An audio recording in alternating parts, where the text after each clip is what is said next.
guys, this is your girl Vanessa Morgan, your host of VaMo Radio, and I'm here today with a lovely, amazing interview with PapaJoe Aviance. Hey, what's up, Joe? How are you? Hey, how you doing? I'm awesome. So, Joe, actually, I know that you've done Papa so much. Joe. Papa Joe. Papa Joe. Even my mama calls me Papa Joe. Hey. So, Papa Joe, I know you've done so many amazing things. You're an entrepreneur, just a powerhouse all over. Entrepreneur, clothing designer, recording artist, best-selling author, just so many successful things under your belt. I mean, it's amazing that you're still going with it. So, Thank you you. actually, how did you get started? So, first, you started off as a recording artist Correct. with your hit single "Last Night," a DJ saved my life, and it was a huge hit, and it was on Billboard. The video was on MTV, VH1. So tell me, how did it all begin? Like just getting into their music career? Well, I mean, luckily, to be honest with you, music's always been a passion in my life.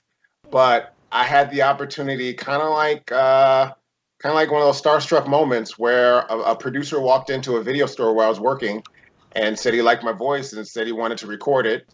And we recorded a song, and he sent it off to a label. And they came back and said, "We want you to be on this track." And I wound up doing a rap for the track. And my very first time ever recording a song goes to Billboard.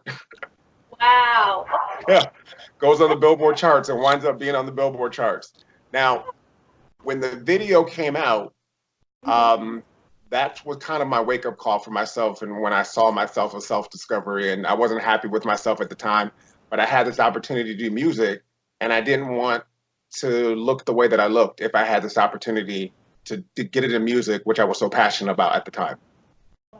And so when I saw myself in this video, actually, if you watch the video "Last Night a DJ Saved My Life" featuring PapaJoe Aviance, you'll see at 4 minutes and 19 seconds there is a profile shot of me that even to this day is still hard for me to look at. Wow. Yeah. Oh my goodness. Now, tell me exactly like what was the emotions that you were going through, like watching the video. And I mean, other people sitting there like, oh my God, it's amazing. But you're like, there's something I want to change about this. What made you just feel like, this is who I want to be? Well, if you watch the video, at the time I was 450 pounds. So that was my wake up call for self discovery. I've been heavy all my life, and finally had this opportunity to do music, like I said, and I didn't want to waste it. So I wanted to be healthy to be able to do it. So I asked myself what was the easiest exercise that I can do, because I hate exercising. I hate it. Even to this day, it's like, ugh, it's like a chore, it's like a challenge. Ugh. But I know you have to do it. But I'll get to that. And then what I did was I started walking. So I grabbed my dance music and I grabbed my tennis shoes and I started walking. And then I found a healthier way to shop at a 99-cent only store where they had fruits and vegetables. And within an 18-month period, while the track was being played all over MTV and VH1 and going up in the Billboard music charts on a weekly basis, it started off at number 24 and Dave went to number 6. During that time frame, 6 weeks on the charts, I wound up, and within that 18 months, within that 18 months, sorry, I lost 250 pounds. Wow. Yeah. Oh, that's amazing. Now, Tell me what. within that 6 weeks, what I did was when it came out on the Billboard charts and I started walking, because at first when I started walking, I was just drenched in sweat. I couldn't even walk around the block really. At 450 pounds, I could only do very little. So as I increased my walking every day, and then when the track started going up on the Billboard charts, I started walking to various newsstands that were further in distance to reward myself with a magazine. Wow. Oh Yeah. my God. That's amazing success story right there. Oh my Yeah. gosh. So it's like, it's not something, some complicated kind of routine where you were doing all these exercises and taking these kinds of material like vegetables and all that. It was walking. It was Correct. walking. Well, I mean, Anybody. I had no nutritional background at all whatsoever. I basically went to the internet and looked at a food pyramid and said, okay, this is the good stuff and leave all the bad stuff alone. But as far as exercising was concerned, again, I don't like the word exercise because it just seems like a chore. But see, even on my face now, even after all this weight loss, I still don't like to exercise.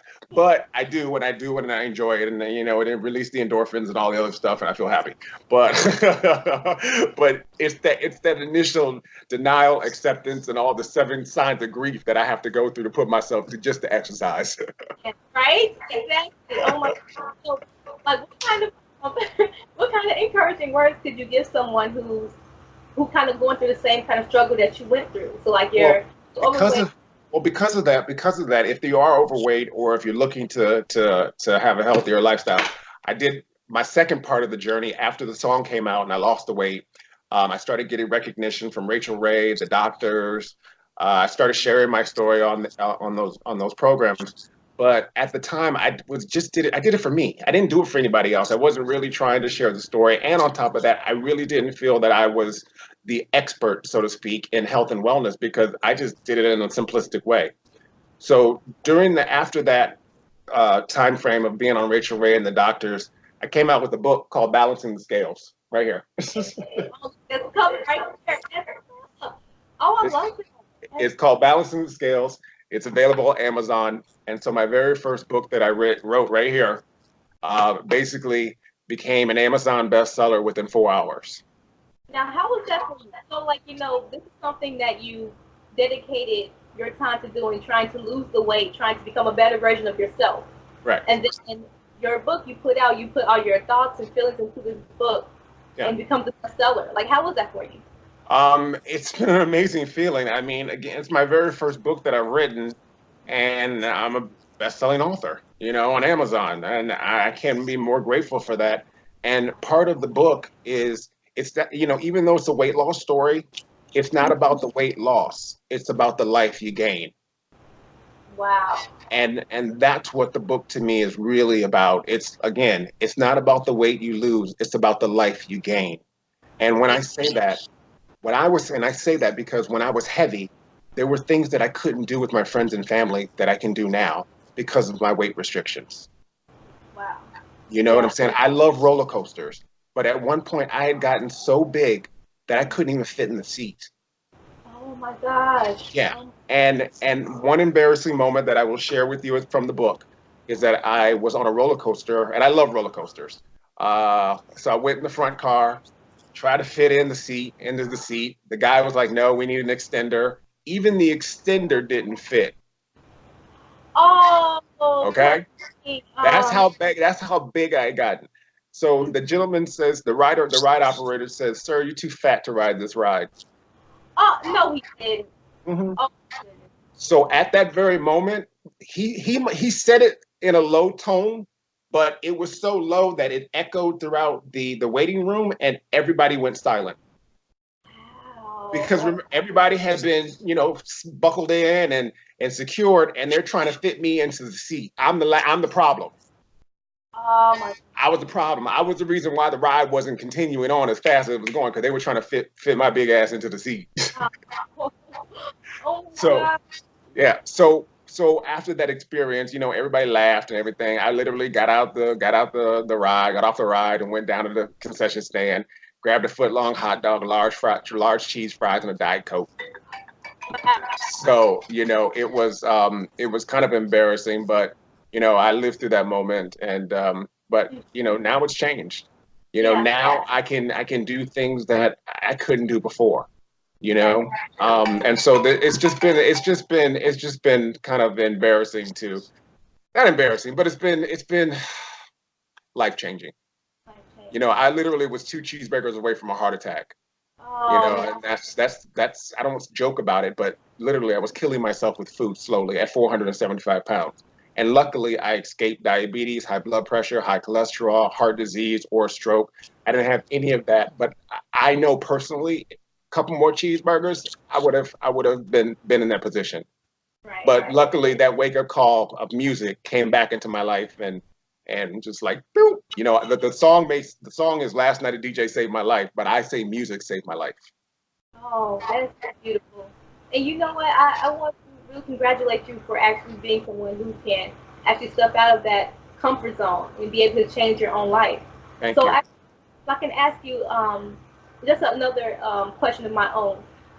Do you think that with you eating and did at some point, you know, people making fun of you or having bad thoughts or whatever, did that kind of continue the eating that could, you know, the wanting more Well, to eat and everything? I mean, not to get too philosophical, but food to me was a drug. I get it. I'm an emotional eater. You cut me off in traffic, I'm eating cake.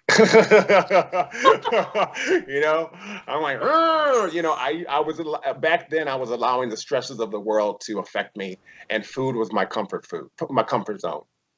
And I just ate, and sugar was my poison on top of the food. It wasn't the amount of food I was eating, it was the amount of food I was eating, plus I was doing sugar as well. And I wasn't exercising, so I wasn't moving. I was just sitting there, slowly killing myself. One of my late night binges consisted of a two Big Mac, large combo meal, a whole chocolate cake. What else? Oh, a family size bag of Doritos, and two Diet Cokes to wash it all down. Oh goodness. So now that's the diet to now. Now what do you eat? Correct. Now I mean, I was eating 7,000 calories a day. I used to drink a 2 liter bottle of Mountain Dew every day for 5 years. Now I drink water and soda, and my 7,000 calorie intake is now down to 1,500 or 2,000 calories. And I've maintained and kept it off, and I'm not going back. I refuse. I refuse. Yeah. But I do want to help and motivate others, because one of the things that I said, even when writing this book, is that if I could help one person, just one person, to avoid the pitfalls that I've done, and to be able to learn from it, and and motivate them and inspire them to be just a little bit healthier. I'm not saying you got to have a six pack. I'm not saying you got to go to the gym every day. I'm just saying be a little healthier, and so that, you know, because the apple away keeps the doctor away. Trust me. Let me put it this way. I went to the doctor, and the doctor was like, "See you in 6 months." Um, You know, it just really is about helping people, and I really want to motivate people and educate people, and just be able to inspire someone to live a healthier lifestyle. I don't want to, I mean, like I said, I have been heavy all of my life. I don't know who this person is even to this day, because I've been so heavy and lived with so many of those insecurities and stuff like that. But now I feel more confident. I have a lot of energy, and you know, I'm getting ready to do other exciting things. One of the things that I mentioned in the book is that there's two things that you have to take care of in your life, and one is your health and wellness, and one is your goals and dreams, and both of those require motivation. And so that's yeah. what I like to offer in the book, is that just glimpse of hope. You know, you if you're trapped in a room and you just see that little bit of light, you're like, tick, tick, tick, tick, tick, there it is. You know, that's what hopefully I can bring to you, so you can just keep chipping away at it, and then you know what I mean, and then you open your own eyes and open your own doors, and there's the light, and you're like, oh. That's, that is amazing. You know, Thank you. and how was it like, you know, being actually on, you know, these hot topic shows, you know, Rachel Ray, The Doctors, and other shows I guess most Americans watch, like Oh, most shows. So it's like, man, you're on there. So hey, and now I'm on here. Now I'm on here. You know, now I'm here. I'm doing this. I'm loving it. You know, I don't mind. I don't mind sharing the story, because I know it's not who I was, and it's not who I am, but it's definitely who I'm going to be, and then sharing this story. You know, so the fact is that I had the opportunity to do it, and I've done it, and I've kept it off, and that's one of the things I kind of pat myself on the back for.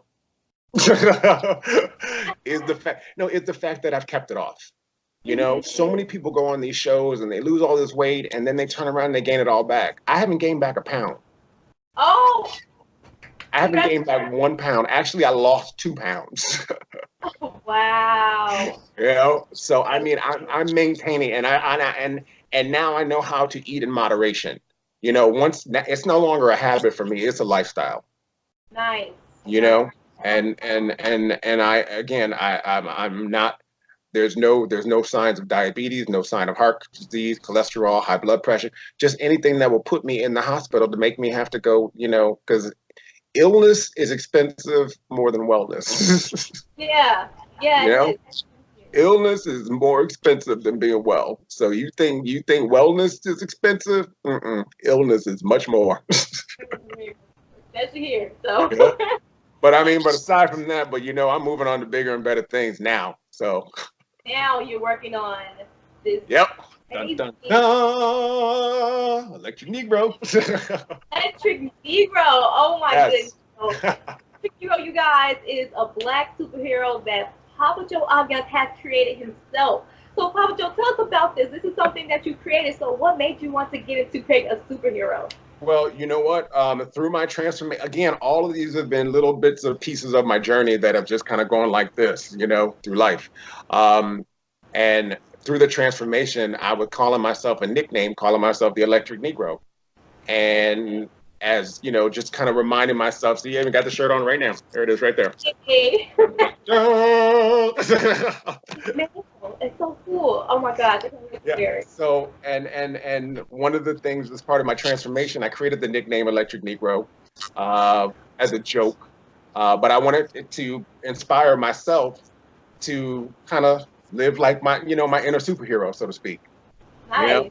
I was like, that was my motivation to get up and get going every morning. I was like, I can do this, and that's why it's a silhouette. There's no face on it. It's a silhouette. That way, it's for everybody. Right. Exactly. And then in addition to that, throughout the brand growing and people were jumping on board, and someone said to me, hey, I think that'd make a great superhero character, and I was like, huh. Cool. So it's like I've gone from recording artist to author to now television producer. wow. So yeah, and then throughout the journey, as I said, it was part of my transformation. But even my friends, even the sign behind me is a picture of the Electric Negro, and it's strength, hope, courage, passion, positivity, and vision, and that's what the Electric Negro stands for on a health and wellness and on a personal side for living your best life. I love that. I love that. And that drawing is amazing. Look at that. Thank it's you. Just, Hey. and all the greatness just standing there. I love it. Oh, I love it. So, but now it's a new black superhero, baby. So now, throughout, I've been cultivating this for years, and it's coming to fruition now. I'm getting ready to pitch networks. I'm spreading the word. People can go to electricnegro.com, check out the storyline and the cast photos and check out the merchandise. But also, I've got AJ McClain, who's coming on board from the Backstreet Boys. I've got Denzel Whitaker, who's from Black Panther, who's offering his voice. Donnell Turner from General Hospital. Anthony Citric Campos from Lopez Show is joining the cast, and I've got some other celebrities that are coming on board. But yeah, everybody's coming on board to help push the show, and really, is exciting because again, the brand and the show is all inclusive. It's all inclusive. The Electric Negro is a controversial, unapologetic, thought-provoking, and hilarious new show. Oh my God! So when you plan on airing it, like, is there a certain date Well, you have? I'm pitching it to networks now, but I'm drumming up the buzz right now, spreading the word out there, letting people know that it's coming. And I've got some major networks that really are interested into checking it out, and I'll be pitching them within the next few weeks. But I'm really just getting the message out there. Spread the website, electricnegro.com. They can check it out. And by the way, I'm giving some free merchandise on the site too as well. And just for you, I have this. Oh, for me? Yes. Oh, right size, medium. Oh, that's Medium. perfect. I got your side right here. Oh, I love it. Oh my I God. got a little bling added to it. There you go, a little bling. Y'all can't take that one. I'm sorry. This one's yours. So I'm going to be giving away free merchandise on there. You can sign up at electricnegro.com. Make sure you check out the new giveaways. We're going to be doing different promotions and stuff like that. But like I said, that's for you. Thank you. That's for you. You guys, make sure you check out this interview again by visiting VaMo-radio.com. I'll have so much fun with you, Joe. I mean, we can sit here and talk all night. No. So, I mean, man, it's amazing. I just feel like you've been here, not only reaching your own goals, but you've been here helping other people along. And now you created Electric Negro, and it's still helping people. And it's something that everyone can into. I love it. No matter, and even though it says Electric Negro, I mean, It doesn't really matter the rate. It's still anyone can be Electric Negro. So No, but you know what? You know what? And I'm going to say this. I'm going to say this real quick. As far as Electric Negro, my joke, because everyone's like, "Why Electric Negro?" I'm like, because Black Lightning was taken. Period. Yeah. So you know what I'm saying? There's room for other black superheroes, and there's room for comedy, and there's room for us to laugh at each other as well as celebrate our differences and celebrate our similarities. And that's what this show is going to do. When they check out electricnegro.com, there's a proof of concept video just to give you a small little taste of what the show's about. Small little taste, but check it out. Spread the word, like, share, follow. Everything is there. But we've got the celebrities on board, and we're just getting the fans behind it, and just people excited about the show. Awesome. And Joe, where can we find out more information about you? So where can we find you, like on social media or anywhere? Everything is at PapaJoeAviance.com, or you can go to @the_Electric_Negro on Instagram. But everything is electricnegro.com. Perfect. Yep. Thank you so much for tuning in. Again, this has been VaMo Radio. You can also check out this video on my YouTube channel, and it will also be on VaMo-radio.com. Thanks so much, Joe. I appreciate having you today. It was a beautiful conversation. I wish you the best of luck in all of your endeavors. I mean, you're on the way to success, even though you've already been successful before. So. Well, yeah, keep on pushing, baby, because again, the dream is to help motivate, educate, and inspire. So that's my plan. Awesome. Thank you so much, Vanessa. And actually, don't forget, I got the shirt coming for you. Oh my gosh, I can't wait till I get it. Yes. #Electric Negro.